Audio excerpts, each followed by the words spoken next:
Bonjour à tous, une petite vidéo non professionnelle pour parler cette fois-ci des sources de lumière. Alors, est-ce qu'il existe plusieurs types de sources de lumière? Eh bien, pour répondre à cette question, nous allons partir d'exemples. Imaginons que nous sommes dans une pièce complètement noire et qu'on nous apporte différents objets. Si on nous apporte une bougie dans une pièce complètement noire, nous verrons la bougie. Nous verrons aussi une bonne partie de la pièce parce que la bougie produit la lumière qu'elle envoie vers nos yeux. Si on nous apporte aussi un éclair en miniature, bon bien sûr c'est une situation fictive, l'éclair serait capable d'éclairer la pièce également. Imaginons que l'on réduit la taille du soleil et que l'on soit capable de le transporter dans une pièce. Le soleil pourrait également éclairer toute la pièce, une lampe allumée également, le feu également. Tous ces objets seraient capables de nous éclairer et d'éclairer la pièce qui au départ est complètement noire. Ils produisent la lumière qu'ils envoient vers nos yeux. On appelle ça des sources primaires. Si maintenant je regarde les autres objets, dans une pièce complètement noire, on m'amène un verre d'eau. Je ne verrai pas le verre d'eau, il ne produit pas de lumière. Pour que je puisse voir le verre d'eau, il faudrait que je mette en route les lampes de la pièce. Les lampes de la pièce enverraient de la lumière vers le verre d'eau, et puis le verre d'eau renverrait cette lumière dans ma direction pour que je puisse le voir. Une télé éteinte, pareil, je ne la verrai pas dans une pièce complètement noire, elle ne m'envoie pas de lumière.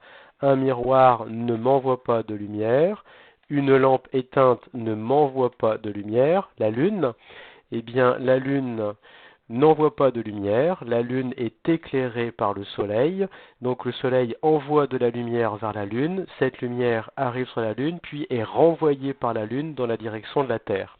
Donc si on enlève le soleil du système solaire, on ne verrait pas la lune.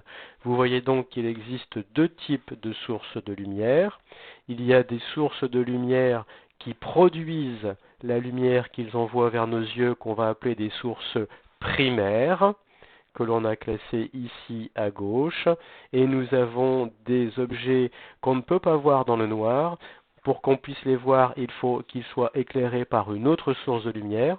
Donc une source de lumière envoie de la lumière vers ces objets, et puis la lumière rebondit sur ces objets et part dans notre direction pour qu'on puisse les voir. Ces objets-là, on va les appeler des sources secondaires. Voilà. Alors, un autre exemple, dans cette image-ci, quelles sont les sources primaires et les sources secondaires? Eh bien, les sources primaires ici, c'est bien sûr le feu, et tous les autres objets sont des sources secondaires. Si je prends un autre exemple, ici, par exemple, l'image 3, le soleil, la terre, la lune, eh bien, le soleil envoie de la lumière vers la Terre, et cette lumière rebondit sur la Terre pour repartir dans toutes les directions de l'espace, donc la Terre, comme la Lune, est une source secondaire de lumière. Si je prends l'image 1, eh bien la source primaire c'est la flamme, tout le reste ce sont des sources secondaires. Si je prends l'exemple de la luciole, son corps est en deux parties. La partie basse ici, la luciole produit sa propre lumière, la partie basse est une source primaire. Le reste du corps, il faut l'éclairer par une autre source pour qu'on puisse le voir. Il s'agit donc d'une source secondaire. Voilà. Alors, les étoiles, ce sont des sources primaires ou des sources secondaires? Eh bien, les étoiles que vous observez la nuit, ce sont des soleils comme le nôtre, mais ils sont tellement loin qu'on les voit comme des points lumineux. Donc tout ça, ce que cette photo montre un tas de soleils qui possèdent aussi des planètes qui tournent autour de ces soleils. Ce sont aussi des systèmes solaires comme le nôtre, avec des planètes plus ou moins différentes, et ces soleils ont des couleurs différentes. Vous voyez ici, par exemple, qu'on a un soleil rouge, ici on a un soleil bleu, là un soleil plutôt jaune, ici un soleil plutôt blanc. Donc il existe de multiples types de soleils dans l'univers, et tous ces soleils sont bien sûr des sources primaires de lumière pour les planètes qu'ils éclairent et qui tournent autour d'eux. D'ailleurs, notre Soleil n'est qu'un tout petit soleil insignifiant par rapport aux autres. Vous voyez ici, on a la taille du Soleil, qui est un soleil jaune, Sirius, Pollux, Arcturus sont aussi des soleils jaunes, plus gros que le nôtre. Aldébaran commence à tirer sur l'orange. Rigel est un gros soleil bleu. Puis vous avez les géantes rouges, parmi les plus gros soleils. Vous avez ici Antares et Beltégeuse, qui sont des soleils énormes. Donc vous voyez, notre soleil est un tout petit soleil, ce qui remet un peu les hommes à leur place dans l'univers. Hein. Nous, dans l'univers, les êtres humains, nous ne sommes pas grand-chose. Eh bien, notre propre système solaire est également pas grand-chose dans ce gigantesque univers. Alors, autre question auquel on va essayer de répondre, comment se fait la vision?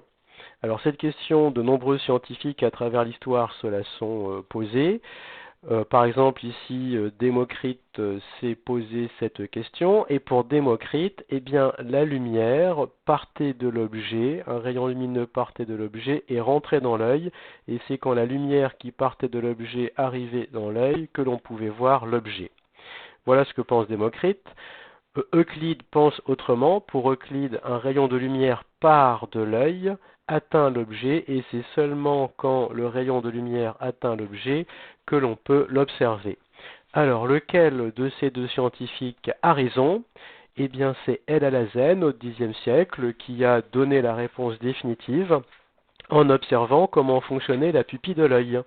Alors quand on est dans une pièce très sombre, la pupille de l'œil est très dilatée pour recevoir une quantité de lumière importante, et quand on est dans un endroit très éclairé, eh bien la pupille de l'œil réduit sa taille pour réduire la quantité de lumière qui rentre dans l'œil. Et si on envoie vers l'œil quelque chose de très éblouissant, ça peut même nous faire mal, on ressent une douleur dans l'œil et on peut être ébloui plusieurs minutes.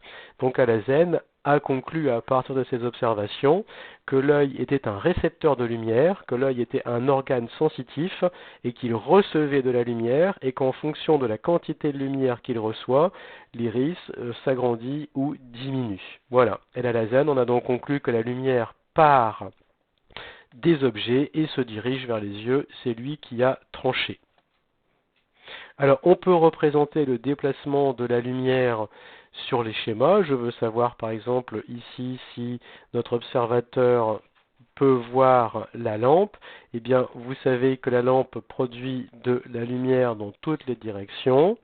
Eh bien, je peux voir que de la lumière est capable de passer à travers le trou qu'il y a dans l'écran ici et est capable d'atteindre l'œil. Vous voyez, je montre ici que de la lumière est capable d'atteindre l'œil, donc je sais que l'œil de l'observateur pourra observer la lumière de la lampe de manière plus propre. Voilà, on montre ainsi, en faisant des rayons de lumière, qu'on appelle des rayons lumineux, que la lumière est capable d'atteindre l'œil. Alors si je déplace le trou vers le bas, est-ce que la lumière sera toujours capable d'atteindre l'œil? Alors vérifions. Je représente différents rayons lumineux qui partent de la source. Alors bien sûr, les rayons lumineux qui atteignent l'écran ne peuvent pas le traverser puisque l'écran est opaque, mais par contre ici, je vois que de la lumière peut passer à travers le trou, atteindre le visage du personnage, mais par contre, cette lumière n'atteint pas ses yeux. Donc de la lumière va se déposer sur son visage, mais pas à l'endroit de ses yeux, ce qui fait que le personnage ne pourra pas voir la lampe. Ici, le personnage ne verra pas la lampe, la lumière va arriver sur sa joue. Donc on peut comparer maintenant les deux situations. Voilà. En haut, le personnage pourra voir la lampe car de la lumière part de la lampe et arrive dans ses yeux. En bas, le personnage ne peut pas voir la lampe parce que la lumière n'atteint pas ses yeux mais atteint ses joues. Donc pour que l'on puisse voir un objet, il faut que de la lumière produite par l'objet arrive dans nos yeux. Sinon, on ne voit pas l'objet. Alors quelques exemples. Dans cet exercice, est-ce que tout le monde voit la lumière produite par la lampe? Alors je fais mon petit schéma, je représente la lumière qui peut quitter la lampe et je vois que la lumière est capable d'atteindre Audrey. Ici, la lumière va rebondir sur la porte, donc Philippe ne peut pas voir la lumière de la lampe. Julien, eh bien, la lumière va rebondir sur sa tête, donc il ne pourra pas non plus voir la lumière produite par la lampe. Donc dans ce cas-là, il n'y a que Audrey qui verra la lumière produite par la lampe. Voilà, on le fait proprement. On voit clairement. Ici, parmi les deux personnages, qui de Thomas ou de Sophie peut voir la lampe et peut voir les fleurs? Eh bien, il suffit de représenter la lumière qui part de la lampe, elle arrive dans les fleurs, et cette lumière peut rebondir sur les fleurs pour aller dans les yeux de Thomas et de Sophie, et puis la lumière de la lampe peut directement aller dans les yeux de Thomas et Sophie, donc Thomas et Sophie peuvent voir la lampe et peuvent voir les fleurs sans problème. Maintenant, si je mets un morceau de bois entre Thomas et les fleurs, Thomas ne pourra plus voir les fleurs. Et si on éteint la lumière, eh bien dans ce cas-là, il n'y a plus de source primaire, il n'y a plus que des sources secondaires, donc on ne verra plus rien du tout. Voilà. Encore un exemple ici, Cédric, dans quel cas est-il capable de voir son livre? Alors je vous laisse le temps de la réflexion, faites pause et ensuite vous aurez la correction. Voilà. Alors, eh bien, c'est le schéma C qui est correct, puisque je vois que la lumière part de la lampe, atteint le livre, et puis cette lumière rebondit sur le livre et peut rentrer dans les yeux de Thomas. Donc la bonne solution, c'est le schéma C.